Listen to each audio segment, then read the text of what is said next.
Bonjour à tous. Présentement, je suis sur le site web de la compagnie SoftwareBisq aux États-Unis, qui sont les concepteurs du logiciel DeSkyX Pro, qui est la version moderne de l'ancien logiciel DeSky 6 Pro, dont on retrouve la plupart des commandes, des fonctions, mais plus en version moderne. Le logiciel est très facile d'utilisation, quoique au début, lorsqu'on le regarde pour quelqu'un qui débute, pour apprendre les nouvelles fonctions, c'est quand même pas tellement évident. Mais à force de jouer un petit peu avec, on apprend à s'en servir adéquatement. Dans la page web, ici, pour y accéder, vous pouvez faire une recherche sur Google en inscrivant DeSkyX Pro comme ici. Et là, parmi les pages que vous allez avoir dans les premiers textes l'endroit, le software bits, où on peut retrouver le logiciel. Dans les liens ici, vous avez ici le User Guide en format PDF que je vous recommande de télécharger et de consulter, surtout en des premières pages. Le User Guide fait environ 402 pages. Mais vous n'avez pas besoin de toutes les lire jusqu'au bout. Vous allez avoir plusieurs endroits que les fonctions ne vous intéresseront pas. Vous pouvez passer par-dessus. Par exemple, des fonctions où on parle de caméra CCD, comment configurer un focuseur électrique, ça, vous pouvez passer par-dessus. Par contre, il y a des applications dans le logiciel qui sont vraiment fascinantes à découvrir. Et c'est la raison pourquoi, dans les prochains didacticiels, je vais vous montrer comment utiliser adéquatement, efficacement le logiciel pour découvrir ses fonctions sans avoir le besoin de lire le manuel en question. C'est quand même très long, 402 pages, puis ça m'a pris quand même plusieurs semaines à le lire et à pratiquer les notions acquises. Maintenant, je le maîtrise très bien et c'est pour ça que je fais des didacticiels pour aider aux intéressés à passer à travers. Si le logiciel vous intéresse, vous pouvez le commander en ligne ici en cliquant sur Order Now. Le logiciel se vend 349 $ américains, US. Par contre, si vous avez déjà la version de Sky 5 Pro, vous pouvez faire une mise à jour ici pour rendre la version de Sky 6 à la version de Sky X Pro moderne. Avant d'acquérir ce logiciel-là, il est recommandé de lire les premières pages du User Guide pour voir si votre ordinateur est compatible. Voilà, ici, je suis dans le logiciel de User Guide qui vient avec le logiciel de Sky X Professionnel. Et on va aller voir tout de suite la section des équipements minimums que ça prend au niveau des ordinateurs, les configurations pour être compatible avec le logiciel. À la page 17 du logiciel Guide, on indique pour ceux qui ont des ordinateurs compatibles Windows, Windows XP, Windows 7, on mentionne que ça prend un minimum un ordinateur Pentium 4 avec au moins 512 MB de RAM, 64 MB de RAM vidéo, puis minimum 1.3 GB d'espace disque de libre. Le logiciel est également compatible Macintosh. Vous pouvez voir les configurations requises à la page 16 du manuel d'instruction. Mais avant tout, aussi, il faut vérifier si notre carte graphique de notre ordinateur est compatible aux nouvelles fonctions 3D qui viennent avec le logiciel de Sky.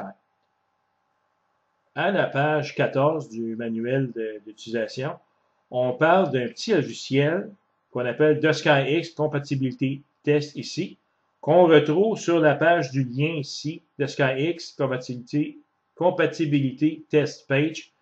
En cliquant dessus, vous allez directement vous brancher sur le site web de DeSky pour aller télécharger le petit logiciel gratuitement. Mais dans mon cas, ici, moi, j'utilise Windows 7 sur un ordinateur portatif. J'ai cliqué ici sur le petit logiciel de compatibilité test pour Windows. Ceux qui ont des ordinateurs Macintosh, à ce moment-là, il faut choisir l'autre en avant, qui est celui pour les Macintosh. L'objectif d'utiliser le petit programme de test de compatibilité OpenGL, c'était pour justement vérifier si votre carte graphique de votre ordinateur est mise à jour avec OpenGL pour une version 1.5 et plus. Ça nous prend le minimum de version 1.5. Lui, le test de compatibilité va vérifier cela et il va vous marquer un message. Exemple, ici à la page 14 du manuel d'instruction, on a ici un exemple d'un message comme quoi le test de compatibilité a échoué. Donc, on voit ici résultat fail. Quand on a ça, ça veut dire qu'on a un problème avec le programme OpenGL. Il n'est pas à date pour faire fonctionner adéquatement le logiciel. Donc, la solution à ça, c'est d'aller faire une mise à jour récente du pilote de votre carte graphique directement sur le site web du manufacturier de votre carte et non pas via Windows Update parce que lui ne tient pas compte de OpenGL. Pour savoir quel type de carte graphique que vous utilisez dans votre ordinateur, l'idéal c'est d'aller voir directement dans le fichier système. Vous cliquez sur ici le bouton programme, vous allez dans le panneau de configuration et vous allez sélectionner à la toute fin l'icône système ici. Et là, vous allez cliquer sur gestionnaire des périphériques ici. Et vous allez voir dans votre tableau ici, vous allez voir un endroit en haut, la troisième ou quatrième à partir du haut, carte graphique, au display là, en anglais. Là. Et en cliquant dessus, vous allez voir ici le nom de votre carte graphique que vous utilisez. Dans mon cas, moi, c'est le NVIDIA GeForce 310M. C'est celle que j'utilise. Ça, c'est important de prendre ça en note parce que c'est avec cette information-là qu'on va aller chercher sur Internet le nom de la compagnie qui fabrique cette carte pour aller chercher le dernier driver de pilote pour mettre à jour notre carte. Dans le User Guide du manuel de Sky Expo, on a à la page 15 des liens qui accèdent directement aux compagnies pour différentes manufacturiers de cartes graphiques. Dans mon cas, moi, c'est NVIDIA, mais c'est exemple, ceux qui ont Intel, vous cliquez sur Intel, vous êtes tombé sur la page web de la compagnie. Mais dans mon cas, ici, directement à partir du User Guide de Sky Expo, je clique sur le lien et ça m'amène directement à la compagnie NVIDIA qui est fabricant de ma carte de capture, ma carte de graphique. Et moi, comme je sais que c'est une GeForce, ici dans les options 1, pour sélectionner la bonne carte graphique, vous allez voir le type de produit. Vous avez une petite flèche ici, vous avez différents types de produits, mais dans mon cas, à partir du gestionnaire des périphériques, moi, je savais que c'est une carte de GeForce, qui est ma carte graphique. La série, moi, c'est la série 300. C'est le modèle 310M que j'ai dans mes informations. Vous pouvez vérifier ici différentes séries. Dans mon cas, moi, c'est un ordinateur portatif. Donc, je vais prendre la série 300M pour notebook ou ordinateur portatif. Le système d'opération, mais dans mon cas, moi, c'est Windows 7, mais vous avez différents systèmes d'opération en cochant la petite flèche ici. Je vais regarder Windows 7 et le langage, c'est en anglais, c'est le langage original. Et ensuite, l'option 2, automatiquement, lui, il trouve les drivers compatibles avec ma carte de capture vidéo. Ce que je fais, moi, je clique sur le bouton Search sur le site. Et lui, il en a trouvé un qui est très récent. Fait qu'on voit ici la date de release, le 21 février 2012. C'est la version 295.73 pour Windows 7 64 bits. C'est exactement dans mon cas. Le fichier fait 201 MB. Et là, avant de télécharger, je vais vérifier si ma carte graphique, elle est supportée. Fait que je clique ici sur Support Products. Et moi, c'est le modèle 310M. Fait qu'ici, dans la série GeForce 300M, j'ai ici modèle 300M qui est compatible. Donc, je peux être sûr que ce driver-là, il est compatible. Fait qu'après ça, je clique sur le bouton Download et je télécharge directement sur mon disque dur la dernière version de mon driver de ma carte graphique. Voilà ici dans mon répertoire logiciel sur mon disque dur, j'ai téléchargé le programme d'installation de mes drivers de ma carte graphique. Et ça, là, j'exécute le programme, je fais un reboot de mon ordinateur, donc je le ferme, je l'ouvre pour qu'il tienne compte des nouvelles installations. Et après ça, je vais exécuter le fameux test de compatibilité test ici de Windows. J'ai téléchargé également le test de compatibilité, le petit logiciel qui est gratuit à partir du lien qui est dans le User Guide. et je l'exécute. Lui, ce fichier-là, il est compressé zip, mais moi, j'utilise le logiciel WinRAR avec mon ordinateur. Tout ce que j'ai à faire, moi, c'est double-cliquer sur le fichier. Je sélectionne le petit logiciel qui est incrusté dans le fichier zip. Je double-clique en haut dessus. Lui, il exécute automatiquement le logiciel sans la nécessité de l'extraire. Et là, je vois le résultat du test de compatibilité qui m'indique que j'ai passé le test. Fait qu'on voit Result Pass. Et j'ai marqué The SkyX doit être capable de runner sur le présent ordinateur. Fait que moi, ma version d'OpenGL que j'ai présentement, c'est 3.3. Donc, c'est plus haut que la version 1.5 minimum qui demandait. J'ai une carte graphique NVIDIA et mon modèle de carte, c'est GeForce 310N PCIe SSE2, comme je le voyais dans le gestionnaire des périphériques. Et donc, je suis assuré maintenant d'avoir un ordinateur compatible pour être capable d'utiliser toutes les fonctions graphiques du logiciel de SkyExpo. Il est même très demandant au niveau ressources. Quand vous avez une fenêtre qui indique que vous avez passé le test, vous pouvez y aller avec l'installation du logiciel. Si vous êtes intéressé de vous procurer le logiciel de SkyExpo, ce que vous avez à faire simplement, c'est de vous rendre sur le site web de SouthwestBiz. Cliquez ici sur le bouton Download. Là, vous allez tomber sur la page web des téléchargements. Mais faites attention parce qu'il y a plusieurs versions de SkyX. Il y a la version Serious Astronomer, la version professionnelle, il y a la version Student. C'est important de bien choisir le fichier. Donc, au départ, on va aller vers le bas. On va choisir la version complète. Ici, qu'on a The SkyX Professional Edition for Windows Full Installer. Fait que ça, c'est le Full Installer qu'il faut que vous allez chercher avant toutes les autres. Ensuite, vous allez chercher la mise à jour officielle. La première mise à jour officielle, fait que vous allez monter. On va voir Latest Update. The SkyX Professional Edition for Windows Latest Update. Ça, c'est la mise à jour officielle. Et on se donne la version 10.1.10 lorsque vous l'installez. Mais vous pouvez également installer aussi, vous n'êtes pas obligatoire, là, ce qu'on appelle la dernière version Daily Build, qui est un peu comme un upgrade, mais non officiel. C'est-à-dire que les gens ont déjà mis une version officieuse sur Internet que vous pouvez essayer. Là, si vous constatez qu'il y a des problèmes, des bugs, vous pouvez le signaler au concepteur du logiciel, les autres vont les corriger. Puis éventuellement, ils vont tester toutes les fonctions de la mise à jour, du update. Et là, on va avoir une autre mise à jour officielle qui va apparaître dans cette section-là. Fait qu'au départ, vous avez le full installer à aller chercher, l'update officiel, puis si ça vous intéresse, vous n'êtes pas obligé de le faire. Vous pouvez chercher le dernier Daily Build. Ici, j'en ai un qui était fait le 16 février 2012, donc tout récent. On voit qu'il y a eu 2330 téléchargements. Et moi, je l'ai installé sur mon disque dur au complet.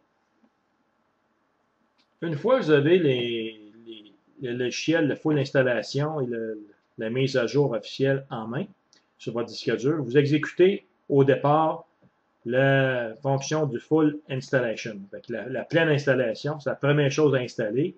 Après, vous installez la mise à jour. Et l'installation, la procédure d'installation se fait ordinaire. Vous avez simplement qu'à double-cliquer sur le fichier exécutable, suivre les instructions à l'écran. Ensuite, d'installer la version de mise à jour officielle. Et lorsque vous allez exécuter la première fois le logiciel, vous allez avoir une fenêtre apparaître vous indiquant d'entrer votre nom et votre numéro de liste. À la page 20 du manuel d'instruction, on voit un exemple de fenêtre qui apparaît où vous allez entrer votre nom, vous avez la case name et votre numéro de série que vous avez eu de la compagnie une fois que vous avez payé votre licence, serial number. Une fois que vous avez rentré ça, le logiciel poursuit l'installation et là, vous allez voir que le logiciel va se connecter sur Internet en utilisant votre adresse IP pour essayer de trouver vos coordonnées géographiques sur un site Internet quelconque. Je pense que c'est Google pour entrer automatiquement selon votre adresse IP. Moi, j'ai désactivé cette fonction-là parce que je préfère la rentrer manuellement. On verra dans les prochains didacticiels comment entrer vos coordonnées géographiques de votre lieu d'observation manuellement. C'est très facile. Lorsqu'on a terminer l'installation du logiciel de Sky, celui-ci installe les fichiers de base de fonctionnement du logiciel dans le C Program Files. Si vous avez Windows XP, c'est C Program Files. Si vous avez Windows 7, il va les mettre, lui, dans C Program Files x86, mais dans le dossier Software Bits de Sky Professional Edition, si vous avez cette version-là. Et ça, c'est les fichiers de base. Mais également, il va l'installer, lui, d'autres fichiers dans le répertoire My Documents. Par exemple, ici, je vais ouvrir le bouton droit de la souris sur le bouton démarrer, l'explorateur de Windows. Vous avez ici Documents, sur votre disque dur. Vous cliquez dessus. Vous allez voir Software Disk ici. Puis, vous cliquez dessus. Moi, j'ai deux programmes de Sky installés. J'ai le Sky 6 et le Sky X professionnel. Je double-clique sur le Sky X professionnel. Et là, vous allez voir tous les répertoires que The Sky a créés pour y mettre des données lorsque vous allez utiliser le logiciel. Par exemple, lorsque vous allez faire une mise à jour des astéroïdes sur la base du Minor Planet Center ou du Lowell Observatory, mais lui, la base de données que vous allez télécharger, il va la mettre dans le répertoire astéroïdes dans le dossier My Documents. Si jamais vous avez besoin d'aller rechercher cette information-là, vous devez aller ouvrir le répertoire astéroïdes. Et là, vous avez les données qui concernent les mises à jour des astéroïdes. Dans le cas des comètes, mais lui, il va les mettre dans le répertoire comètes. C'est la même chose. Vous allez chercher ici les mises à jour des comètes sur Internet. On va voir ça tout à l'heure dans le ciel. Et automatiquement, lui, il va mettre le fichier que vous allez télécharger dans ce répertoire-là. Vous avez également ici le Field of View Indicator. Ça, c'est lorsque vous allez faire une mire correspondant soit à votre champ de votre CCD, caméra CCD ou votre oculaire quelconque, bien, vous allez entrer des données. Et ces données-là vont s'inscrire ici dans le Field of View Indicator. C'est un fichier texte. En double-cliquant dessus, vous allez voir le contenu du fichier. Ici, j'ai trois entrées. J'en ai un pour mon mire de l'X200 12 pouces RCX. Pour le champ de ma caméra Zbig ST10, on voit les paramètres ici qui sont inscrits. J'en ai un autre que je me suis fait, c'est un champ de la sonde de la caméra LASCO 3 de la sonde SOHO qui étudie le soleil en permanence. Enfin, ça nous permet de voir le champ complet couvert par la sonde, par la caméra LASCO de SOHO. LASCO 3, c'est-à-dire. Et d'autres ici, Imagining. C'est dans ce répertoire-là qu'on va retrouver ces informations-là. Et vous allez voir ici dans SDB, c'est The Sky Database. Dans ça, lui, il va mettre des bases de données que vous allez vous-même confectionner, si vous en faites. Et vous allez avoir, exemple, d'autres informations comme les listes d'observation. Si vous faites une liste d'observation d'objets célestes, mais lui, il va les mettre automatiquement dans ça ici. Tout ça ici, c'est lui-même le logiciel qui fait ça. S'il crée en s'installant.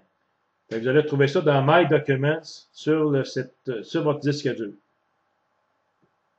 Maintenant, si jamais vous voulez enlever le logiciel de Sky, la procédure est la même que pour les autres. Fait que si vous avez Windows, vous allez dans le bouton, cliquez le bouton démarrer, le Control Panel, puis vous allez chercher désinstaller le programme. Fait que si on le fait, il va ici sur le bouton démarrer, panneau de configuration.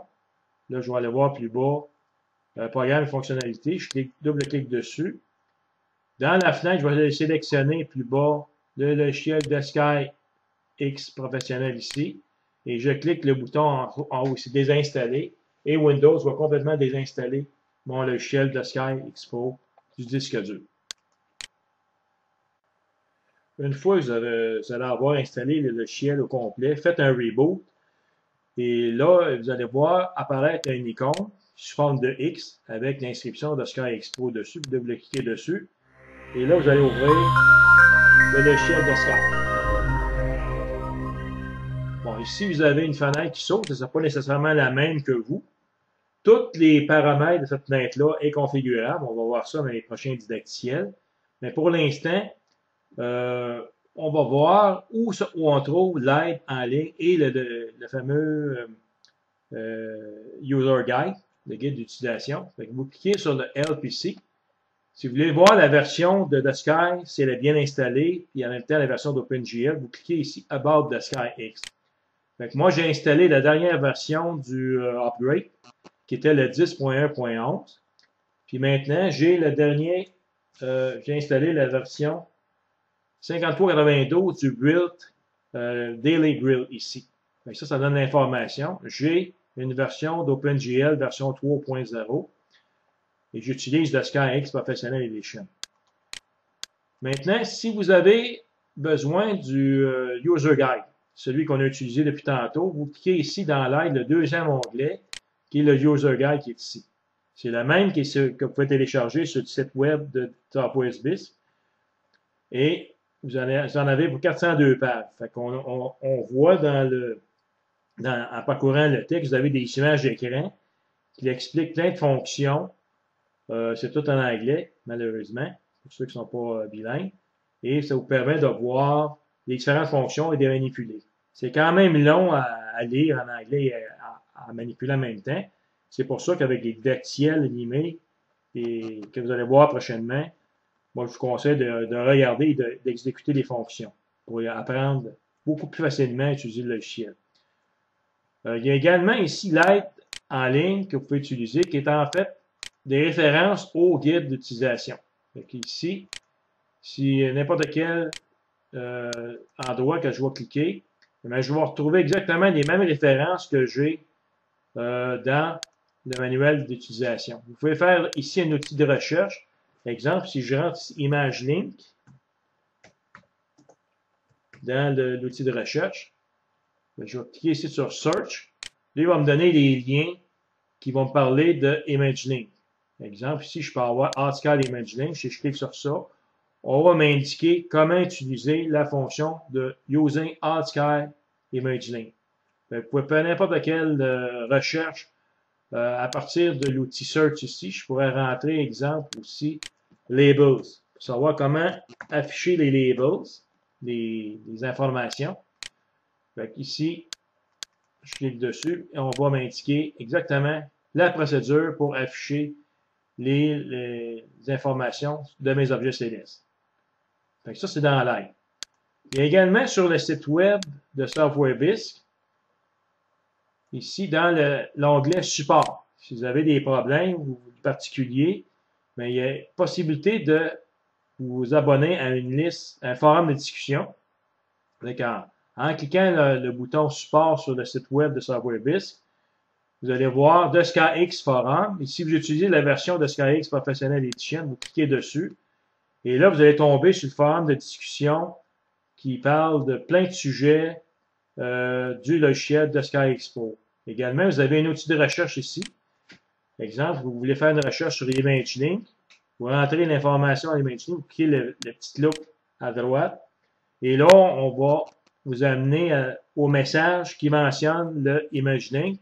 Et si vous avez, exemple, un lien, comme ici, j'avais, exemple, un lien, problème de synchronisation, vous cliquez ici le titre qui est cliquable. Et là, vous allez voir toute l'information concernant le problème vécu de la personne et les solutions. Ça vous permet en même temps de solutionner un paquet de problèmes. Puis si vous vous abonnez, vous pouvez également écrire au concepteur du logiciel en anglais et ils vont vous répondre. Pour terminer, je ne passerai pas ici le survol des principales fonctions. Je vais plutôt me contenter d'expliquer l'installation et la vérification de votre carte graphique avec OpenGL puis le petit programme de test de compatibilité. Dans la prochaine version, le prochain logiciel, on va voir toutes les fonctions ici du logiciel, comment les configurer, parce que tout est configurable avec ce logiciel-là, comment ajuster la fenêtre ici. Moi, je vous invite à les télécharger et regarder le prochain didacticiel, qui est le survol des fonctions et des outils du logiciel de SkyX Pro. Prenez le temps de regarder quand même le manuel d'utilisation ici. Vous pouvez l'explorer. Puis lisez au moins les grandes lignes. Vous allez avoir une bonne idée. Vous pouvez jouer aussi par vous-même avec le logiciel. Exemple, on voit ici qu'on est en plein jour. Ici, dans le display, si je veux mettre en mode nuit, je suis Show Daylight, je vais simplement cliquer dessus et on vient avec le ciel de nuit, avec un paysage de jour. Et ça, je vais verrai ça en détail dans la prochaine fonction. Vous pouvez vous amuser quand même à essayer par vous-même le logiciel. Je vous invite à consulter les prochains didacticiels et à apprendre par vous-même et à pratiquer par vous-même les différentes fonctions du logiciel de Sky Expo. Je vous souhaite un bel apprentissage, un bon apprentissage et j'espère que ces logiciels vont vous aider à cheminer plus rapidement.